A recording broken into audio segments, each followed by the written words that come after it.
Do you want to learn how to spend your skill and perk points in the most efficient and proper way possible here in the Hunter Call of the Wild? Well, you, my friendjamins, are on the right video. Because in this video, I'm going to be teaching you guys absolutely everything you need to know about the skills and perk system, how to spend them wisely, and by the end of this video, you're going to have absolutely everything that you need to hunt in the most fun, efficient, and professional way possible.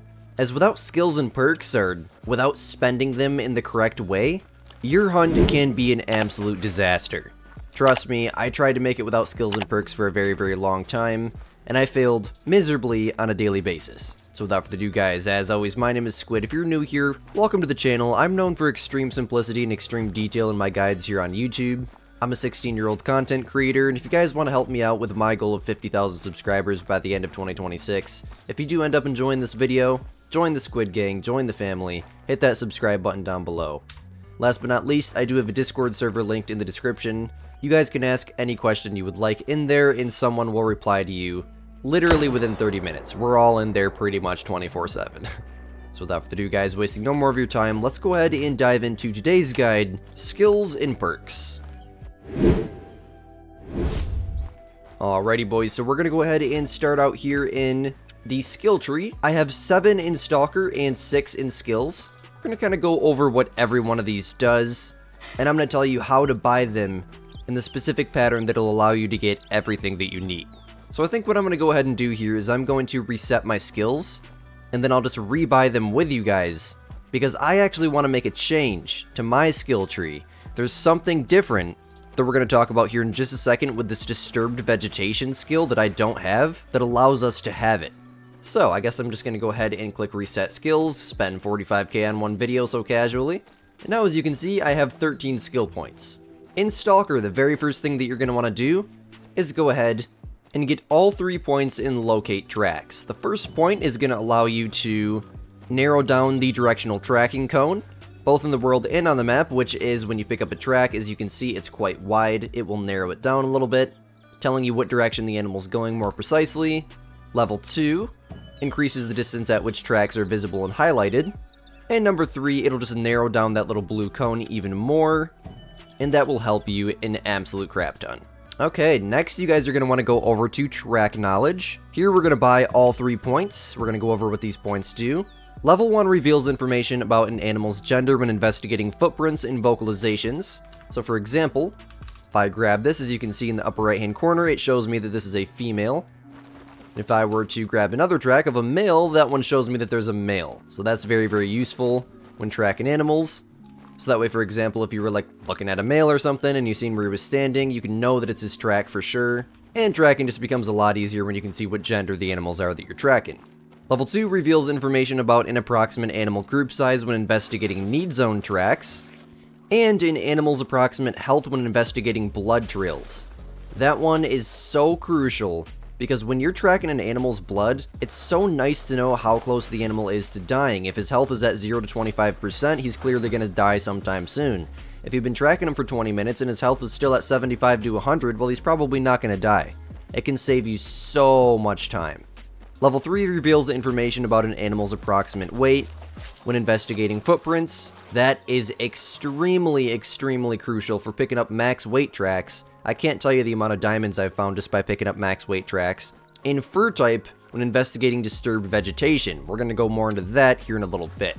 So it's very, very important that you have all 3 in track knowledge. We're going to go ahead and skip over these 2 skills here and move on to connect the dots. We're going to go with 1 out of 1 there. Go ahead and yoink this plains bison real quick. Nice 178 there. Gotta love Silverage Peaks. Connect the dots will allow us to, each time you investigate a track, a trail line is automatically drawn on your hunter mate between tracks of the active trail of the animal that you're tracking. The track direction is also indicated with an arrow. That is super, super helpful. If you lost track of an animal's blood trail or something, you can just look down on your phone, your hunter mate, and it'll show you the last track that you picked up of him. And there's also a line you can see where you tracked. So it's very nice when you take a screenshot of, like, I don't know, say you tracked a diamond across your whole map and you want to show a friend. It's cool to brag about it. Investigated tracks that were not dropped in a consecutive order have a dotted line drawn between them to indicate that there are more tracks to be found to complete the trail. The dotted line will not occur if 3 tracks in the order are skipped. So take note of that. Off to Soft Feet, I have 2 points in this as well. Level 1 reduces the noise generated when moving through foliage such as grass and leaves. That is so huge. A lot of people ask me, how come animals spook so much further than when they spook for me? That's because I have this skill, and it is so crucial. Level 2 reduces the noise generated when moving through larger vegetation such as bushes and shrubs. Soft feet is essential in Call of the Wild. Up here to init triangulation, whatever the heck that says. We're going to get 2 points in that, and it's in here that each level of the skill that you purchase, there's really only 2, so 2 is going to be the maximum strength, will decrease the size of the animal vocalization indicator in the world, making it easier to pinpoint the position of the animal that produced the call. So, for example, a perfect example right there, you see that little like parentheses there that are moving? See how mine are so skinny? It makes it a lot easier, see, and there they are. Makes it a lot easier for me to pinpoint exactly where that sound came from. When you don't have that skill, it's super wide, and it's hard to figure out right where they are inside of those parentheses. Or whatever the heck they are. Audio visualization, I guess is what it is. Here in Improvised Blind, we're going to go ahead and buy that real quick. This will make us way more difficult to see in the animal's point of view when we're inside large bushes and shrubs. Super essential, they won't be able to see us as easily. Super nice for stocking up on animals, you definitely want that as well. In fact, you can copy everything that I'm doing right now. If I didn't say that at the beginning of the video, this is the ultimate skills and perk setup. Last but not least, we're not done in Stalker yet. We're going to come back to Disturbed Veg here in just a second. We're going to talk about why here in just a second too. But inside of Endurance, I do have 1 point. This is super important. This will make it so that way your heart rate rises slower when running and falls faster when idle. So your aim is much more steady, much more fast. So for now, quote, for now, we're good in the Stalker section of skills. We're going to go ahead and move down to Ambusher. We're going to go ahead and spend another $35,000 and reset my skills, which is going to give me 10 skill points. And we're going to go ahead and start from the beginning. First and foremost, you're going to want to go ahead and buy 2 points in the Scent Tinkerer. This will increase the number of uses per canister for all scent lures purchased, and it'll increase the duration of all scent lures as well. Kinda cool, I rarely ever use them, but if you are going to use them, having those first 2 is going to help you. Straight up to Spotting Knowledge we go. You're going to want to go ahead and buy all 3 in this. This one is so crucial. People ask me all the time, how do you see the animal's behavior, like when it says it's fleeing or it's alert? Reveals additional information about how aware the animal is of nearby threats, so it'll tell you if it's calm, alert, etc. in that trophy card when you spot the animal in the upper right hand corner.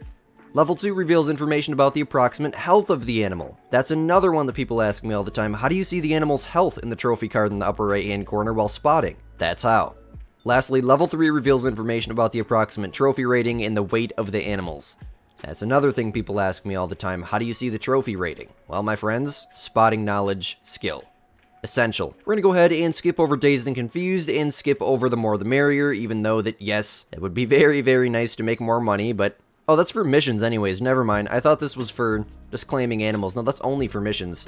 Here in Sight Spotting, absolutely you want this. This allows you to spot animals through your scope. People ask me all the time, how are you able to do that? Some people will think it's the scope that I have, save up for the scope, buy it, and then they'll be so disappointed when they can't spot through their scope. No, you can do this with any scope in the game, even iron sights, as long as you have this skill point unlocked.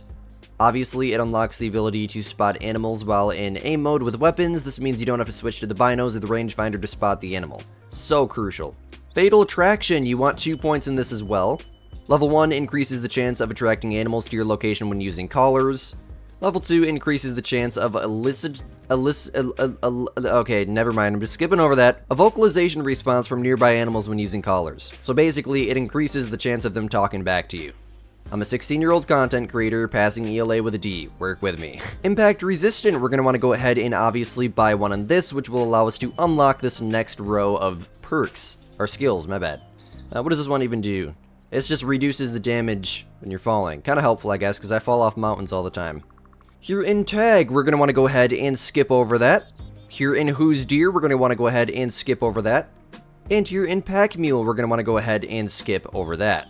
And you're probably wondering, if you noticed at the beginning of the video, you're probably wondering to yourself, Squid, I thought you had a point in Pack Mule. Well, the pack mule skill is no longer as overpowered as it used to be, and the reason for that is because backpacks are now very, very usable. With the last update here in the Hunter Call of the Wild, they made it so that way backpacks almost have no difference in the amount of sound that you make while walking around. It used to be a huge difference. You would spook animals from so far away if you were wearing a backpack, and it was honestly kind of unrealistic. So they changed that. Backpacks are now recommended not only by me, but pretty much every creator in the YouTube community for the Hunter Call of the Wild is now using backpacks, and I'd say at least 90% of the casual community is using backpacks as well. Let me know in the comments down below. Are you guys using backpacks? Are you enjoying it? And have you had any issues with it? I myself have stocked up on several great ones. In fact, I shot a great one mule deer with a pistol with a backpack on from about 50 meters away and had no issue. And great ones have the highest level of AI compared to any animal in the game. So in conclusion, the pack mule skill is no longer required. Now, we have one skill point left to spend. As long as you followed this guide perfectly, you should have exactly one skill point left. Remember earlier when we were talking about disturbed vegetation and how we couldn't get it because I didn't have enough skill points? And if you guys were using this method from my older videos, you wouldn't have had enough skill points to get it either. Now that we're not using pack mule because we have the backpack, which honestly I think gives you more space than the pack mule skill, we can go ahead and head into Stalker here and get ourselves disturbed vegetation. This is overpowered. So now, there's one right there. When you're running around, you'll be able to see these little disturbed vegetations. And it shows you in the upper right hand corner the fur type of the animal. So if this were an albino or something, it's so overpowered because the animal can be miles and miles away. And you don't even have to spot it to know you have a rare on your map. Pick up every disturbed veg that you see, it's worth it. If you're night hunting, it's even more worth it. Disturbed veg will do you so good. In fact, this is actually my first time ever using it today. It's just I've seen it so much in the community. I've seen it used in so many other videos, and so many people in my Discord use it. I already know how it works. I already know it's overpowered. I've had people find great ones that way. You just pick up a disturbed veg and it says Fabled Cream or something. Dude, I'd have a heart attack, and I really hope I find a great one that way now. So yeah, as for skills, I'll go ahead and let you guys take a screenshot of that screen and a screenshot of this screen if you guys want. We're going to head over to perks. Now there's nothing that I need to change here in perks, so I'm not going to reset them. Everything is going to be identical, but we're going to go through and talk about what each perk point does. So starting here in rifles, you can go ahead and copy this exact setup. Here in muscle memory, this will unlock the ability to ready your next shot without leaving aim mode for rifles, shotguns, and handguns. Basically meaning like, you'll notice as a beginner player, you shoot and you need to rechamber a round and your player takes the weapon down from the aim position just to do it. Same thing in like Call of Duty, there's a perk like that. It's very, very common in first-person shooters. This helps so much with follow-up shots. So freaking much, guys. And level 2 here just applies it to all weapons. Next, we're going to go up here to breath control. This is another super essential one. You want all 3 points in this. Level 1 decreases the heart rate penalty from exhaling, which reduces the cooldown until your next breath can be held again. Super, super helpful when doing follow-up shots. A lot of this stuff here will help you with quick shooting, which is essential when doing things like grinding or just shooting herds of animals to get more money, etc. Level 2 decreases the duration before you need to exhale when holding your breath, so thus letting you hold your breath longer. Level 3 decreases aim wobble while holding your breath. People ask me all the time, Squid, while holding my breath I still wobble like crazy. My dude has asthma. No, you need to get all 3 levels in breath control. This will help you immensely. It's honestly ridiculous how big of a difference this makes. Okay, now this is probably, out of all the skills and perks, the #1 most used one. I use zeroing every time I get on Call of the Wild, no matter what I'm hunting. In fact, I've used it in this video. In the bottom right hand corner, as you can see, if I click F, I believe this would be upper right bumper on controller. It lets me zero between all these different ranges, which makes it so that way if there's an animal 300 meters away, I don't need to aim high, which you would need to do if you don't have zeroing unlocked, as every rifle in the game is automatically zeroed to 150 meters. Even if you don't have the zeroing perk unlocked, your rifle's automatically zeroed in at 150, so you'd need to aim with the millidots here. If this cross in the center is 150, this would be 250, and since he's on the far estimate of 230, I'd probably aim right in the middle somewhere right there. But realistically, he's not 230 meters. That's his far estimate. He's probably 175. But yeah, that's exactly how it goes. 150, we're right in the main cross. 200, 250, 300, 350, so on and so forth. But there's no dots past 350, so yeah. Right now, he's about 175 or 0 to 150. This is the 300. Not going to get any trophy score for that, but as you can see, nice easy takedown there. Absolutely insane how big of a difference zeroing makes. It's essential. You literally cannot play Call of the Wild without zeroing unlocked. You will fail miserably on a daily basis. This is probably the first thing I'd start going for. I don't know if it gives you a perk point or a skill point first. Maybe it's just random depending on how you level up, but immediately start going for zeroing. Obviously, if you unlock skills, start going for your skills too, but as soon as you get a perk point, go straight into rifles and start going for zeroing. It's essential. And look at this, people ask me again all the time, Squid, how come there's so much wobble while I'm aiming even if I have the breath control perk and I'm holding my breath? Well, look at this, steady hands. Get 2 points in this. Every point basically just increases the effect of it. Decreased wobble in aim mode while using any weapon. There you go, that simple. That's why I can hold this steady. Crazy, I know, it makes a huge difference. As for rifles, that's all we're gonna do here. We're gonna head down to the handgun section. Inside of handguns, I only have 2 things unlocked. These things are both very, very crucial. 100% you're going to want to get these. Sprint and load unlocks the ability to, as you can assume by the name, reload while sprinting. May not seem like much, but trust me, it is immaculate. It makes the biggest difference. Try running around with this unlocked for a few days and then try turning it off. It is the most annoying thing ever. When I do like beginner playthroughs back on PlayStation, for old videos that would only get like 200 views miserably, I know. I didn't have this, and it would annoy the crap out of me, because I'd click sprint, I'd start sprinting, and then I'd click reload. I'm like, why am I not reloading? Oh, I gotta slow down. I'm like, am I out of ammo? Am I tweaking? I don't know. So yeah, that's definitely essential. Get that for sure. Inside of survival instinct, this will help you out. It's just not entirely essential, because yeah, there's a lot of aggressive animals in Call of the Wild, but I don't really get attacked that much. Not really at all, unless I'm hunting tigers or something. So if you want to save this point and spend it on another another perk of choice, then you can go for it, but this will help you. It really does make a big difference. Obviously, it just reduces the amount of damage taken, specifically after shooting and hitting your shot on an animal. So if you shoot a tiger, it jumps at you, chances are you're probably still going to immediately die, but if you already shot him once, there's a little chance you can survive. I don't know, I use it, I guess, whenever I hunt tigers. That's pretty much it. Inside of shotguns, this is where it gets important. Number 1, hearing both eyes open, I do not have 2 points in this. It's not extremely essential, but it might help. It decreases the edge blur when using shotguns with the iron sights, red dots, and holographic sights. So, you know, when you aim through your shotgun, there's going to be blur around your iron sights. That just reduces it. Might help you, I don't know. Inside of fast shouldering, you want 2 points in this for sure. This increases the speed of entering and exiting aim mode, essential for if you see an animal running, right after you take a shot, you're about to put your gun away and go claim the animal, you see another animal running, you want to shoot it. It's so nice to be able to just yoink that gun up extremely fast. And obviously, each level increases the effect. I have 2 levels in that. You're going to want to head down to body control and grab 1 point in that. Weapon sights align faster after rotating with any weapon. Each level unlocked increases the effect. So I'm assuming what this means, I don't even know what this means. The only reason I have this is so that way we can get to recoil management. I'm assuming what this means is like I'm aiming right now, I click another gun and aim through this one with the same scope, the sights align faster, I don't know. Really the only reason you want to get 1 point in that is so that way you can get this, which is extremely crucial. People ask me all the time, Squid, how come I have so much recoil? I'm holding my breath. There's so much recoil, I can't do this. Recoil management, my friendjamins. In the shotgun section here, you want to go into recoil management, and you want to get 3 points in recoil management.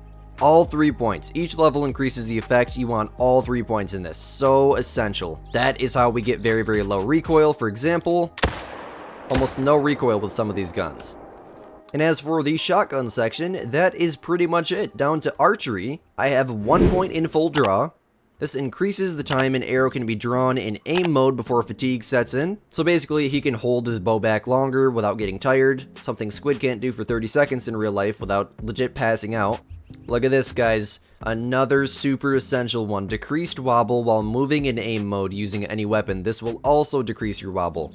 There's so many different ones that help with wobble and recoil and stuff, and all these combined is how we get this very, very overpowered, extremely steady, even while fully zoomed in with an OP scope like this one.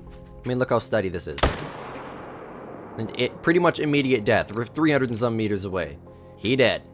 Up to increased confidence. Increases accuracy of all bows when shooting for the hip. No idea why I got that one. Probably just because I had skill points left to spend. Or perk points. I don't know why the heck I keep saying that. It's just a habit. And then, like a pro unlocks the ability to enter aim mode with a bow while prone. This is so crucial when stocking up on like trophies you want to shoot with a bow or something. Maybe you don't want to stand all the way up. Is it realistic? Absolutely not. But is it helpful and overpowered? Yes. And last but not least, here in our guide today, this is Recycle. You definitely want to get this one. I didn't have enough perk points to get 2 points in it. I don't know, maybe I'll sacrifice laying down or something. I don't know, I really like to lay down, but I don't really use a bow that much, so having this might help. Level 1 unlocks the ability to retrieve arrows or bolts, so you shoot an arrow, you can go pick it up, just like you could in real life. Level 2 decreases the chance that an arrow or bolt will break upon impact. Obviously, that also happens in real life. I broke an arrow while shooting at a deer a couple years ago. In fact, it broke in half inside of the deer, plugged the hole, and made it so the deer almost didn't bleed at all. So we had to call a dog to track it. Long story. But it's realistic that the arrows break, so I guess, I don't know, leaving that unlocked might make it more of a challenge. But if you don't want your arrows to break, if you don't have much money, getting that second point might be worth it versus being able to pull your bow back laying on the ground, which is definitely not very realistic, but it's overpowered. Absolutely overpowered. But hey, I really do hope this video helped you guys out.